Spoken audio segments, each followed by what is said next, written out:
And eto naman guys 'no, eto guys if meron kayong mga pinu-pursue na mga pangarap niyo sa buhay, slowly but surely this is already moving mga kapiksi 'no, ibig sabihin nakakita na kayo ng movement. So kunwari, gusto mo maging VA 'no, dati apply-apply ka lang, puro rejection yung nakuha mo. Ngayon nagkakaroon kayo ng mga invitation sa interview, mga kapiksi or puwedeng nagkakaroon ka na ng paisa-isang client, yung mga gano'ng klaseng movement guys 'no, hanggang sa susunod maging expert ka na as VA 'di ba? And, kumita ka na ng, bonggang-bongga, yung mga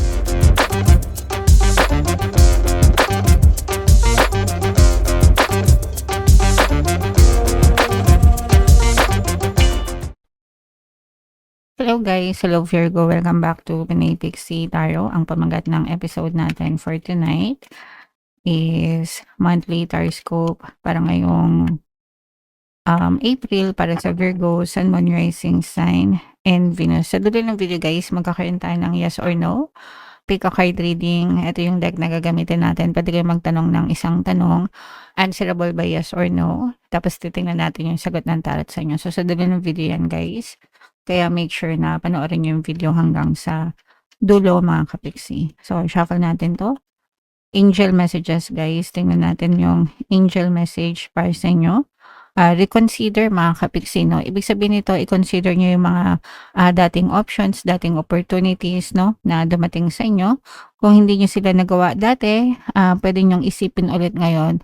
And you might want to consider it kasi baka maaaring ngayong panahon na to, maaaring ngayon na yung tamang panahon, no? Para sa inyo. So, kunwari, dati gusto mong magnegosyo, mag-online, pero hindi mo nagawa kasi busy ka. Tapos ngayon, dahil sa hirap ng buhay, dahil sa pagtaas ng gasolina, 'di ba? Baka pwede mong i-try, baka makatulong sa'yo. Okay? Yung mga ganon.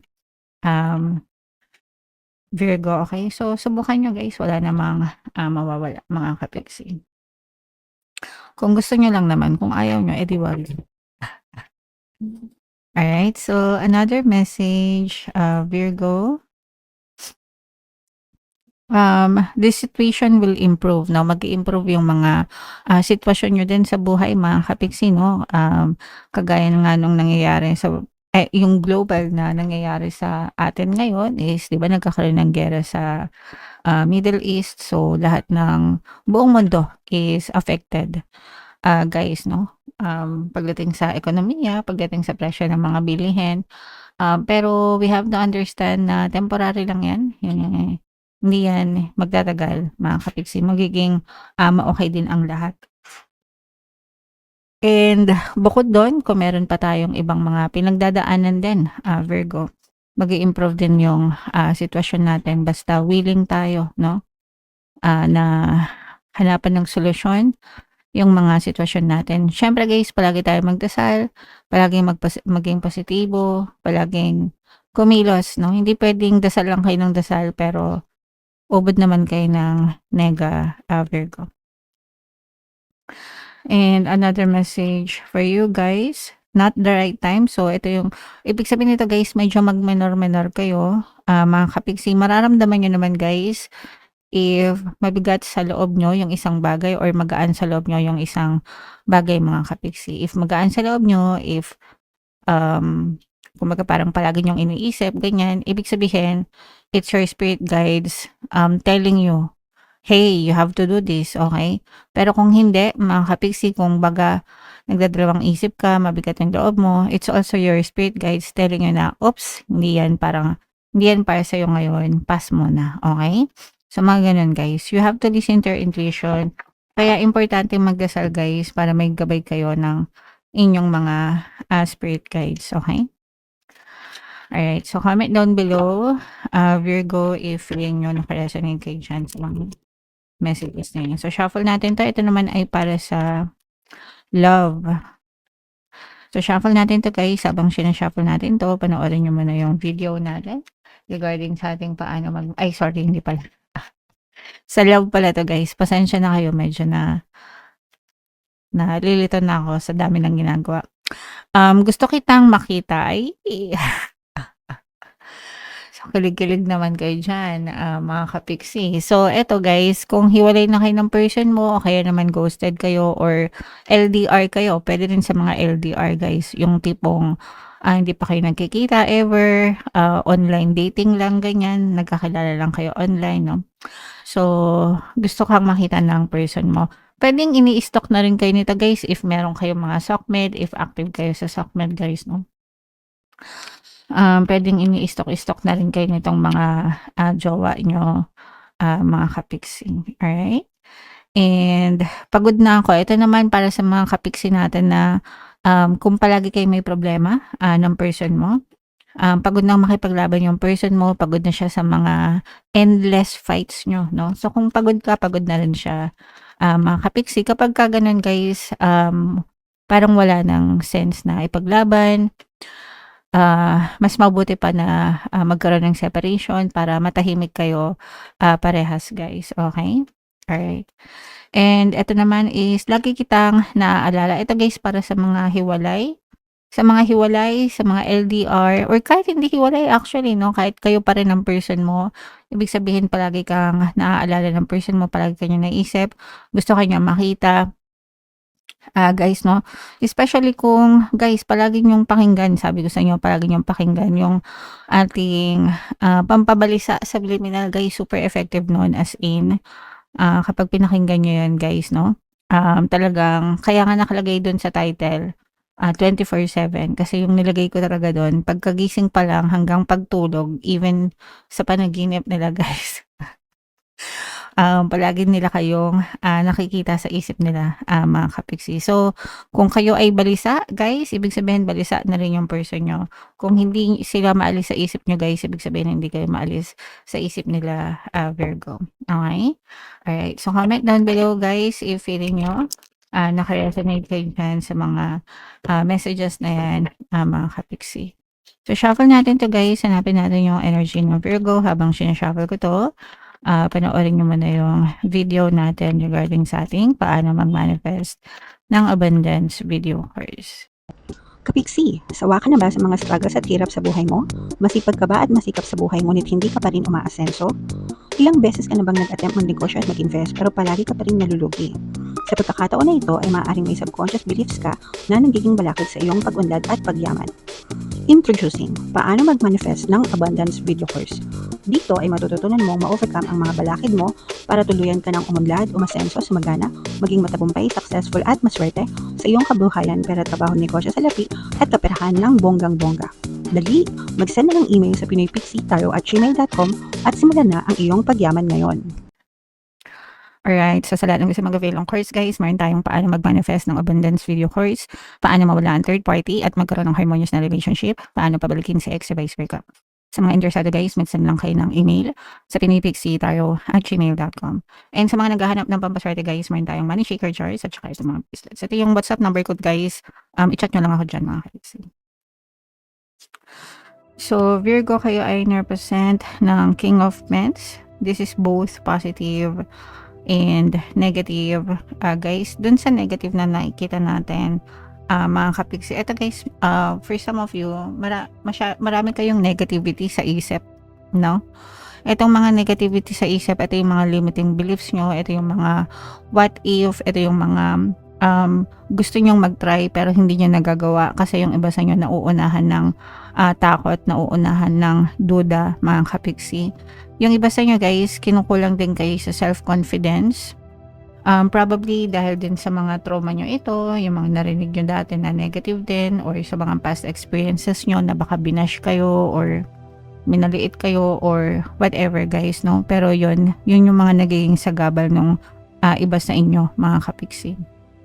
So, ito yung number 1 na kailangan nyong baguhin, i-change guys, kasi kahit anong pagsisikap nyo sa buhay, kung sobrang nega naman kayo mga kapixie, sayang lang, no? Sayang yung mga effort nyo guys. So, sabi nga dito guys, the situation will improve, no? Mag-i-improve din yung mga sitwasyon, pero kailangan mag-improve din yung pattern of thoughts nyo, guys, no? Everything that happened in the past, tapos na yun, palipasin nyo na mga kapixie, let it go, Let go of everything and everyone that hurt you. And just be happy, mga kapiksi. Try to move on. Try to move forward, guys. Okay? So, yun yung nakikita natin sa negative. Sa positive, guys, ito, una, sa relationship, unahin na natin to, guys, no? Sa relationship, mga kapiksi, no, this is a very harmonious relationship. Ito dito makaka-resonate yung lagi kitang naaalala, gusto kitang makita, no, pagdating sa love, mga kapiksi, no. So, yan, nararamdaman natin na there's a lot of love, there's an abundance of love and happiness sa pagitan nyo ng person mo, harmonious relationship, sa family, sa friends, sa mga tao sa paligid nyo, guys, okay? So, paghariin nyo to, guys, alagaan yung relasyon, wag i-take for granted, mga kapiksi, okay? And ito naman, guys, no, ito guys, if meron kayong mga pinupursu na mga pangarap nyo sa buhay, slowly but surely, this is already moving, mga kapiksi, no? Ibig sabihin, nakakita na kayo ng movement. So, kunwari, gusto mo maging VA, no? Dati apply ka lang, puro rejection yung nakuha mo. Ngayon, nagkakaroon kayo ng mga invitation sa interview, mga kapiksi, or pwedeng nagkakaroon kayo ng paisa-isang client. Yung mga ganong klaseng movement, guys, no? Hanggang sa susunod, maging expert ka na as VA, di ba? And kumita ka na ng bonggam-bongga. Yung mga ganon, mga kapiksi. Alright? And kung ano man yung, kung ano man yung expertise nyo, no? Hindi lang sa mga VA, kunwari nasa sales ka or nagnenegosyo ka, no? Unti-unti nyo nang nakikita na lumalagay na yung mga business nyo, nagkakaroon na kayo ng mga sales, nag-grow na.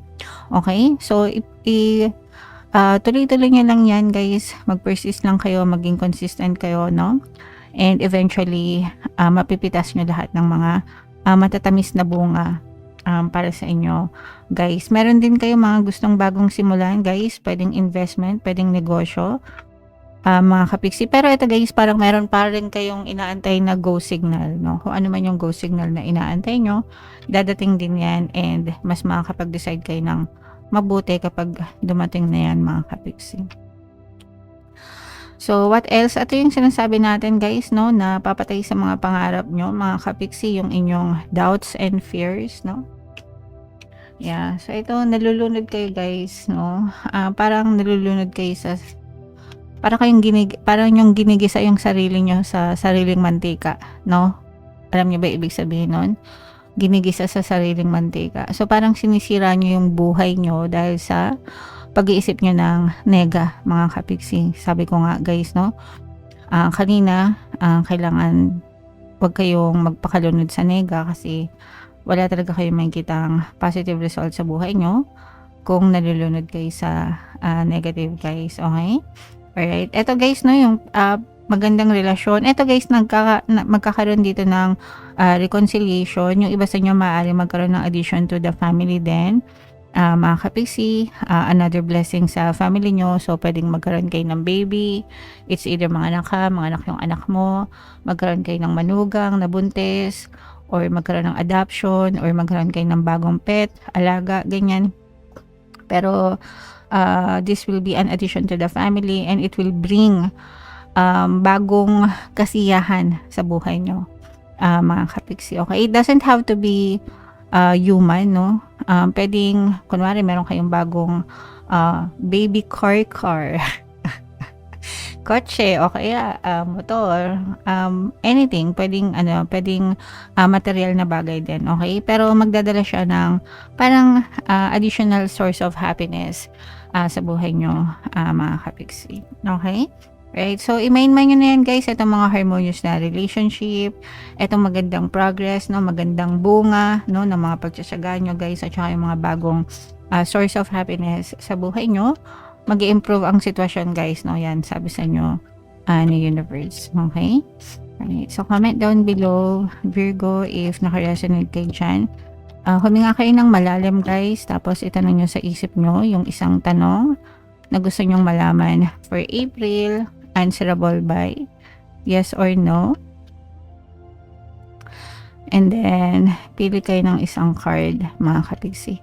Kung gusto niyo palang matuto mag-manifest guys, mag-join lang kayo guys. I-click niyo yung join button dito sa baba para meron kayong access sa mga manifestation videos ko. Okay, so hinga ng malalim. Itanong sa isip yung tanong. And pili kayo ng isang card guys. Card 1, card 2, card 3. Kung card 1 ang napili nyo, ang sagot sa tanong nyo ay no. Kung card 2 naman, ito ay yes. And kung card 3, ito ay yes mga kapiksi. So, no, yes, yes. Alright? Comment down below, Virgo, if feeling nyo nakaresonate kayo for more tarot readings, ito yung playlist nyo. Ito naman yung ating success stories ng paano mag-manifest ng abundance video course. Panoorin nyo itong video natin guys about money shaker jars. Thank you for liking, sharing, and subscribing. See you next time. I love you all. Have a nice day. Bye-bye.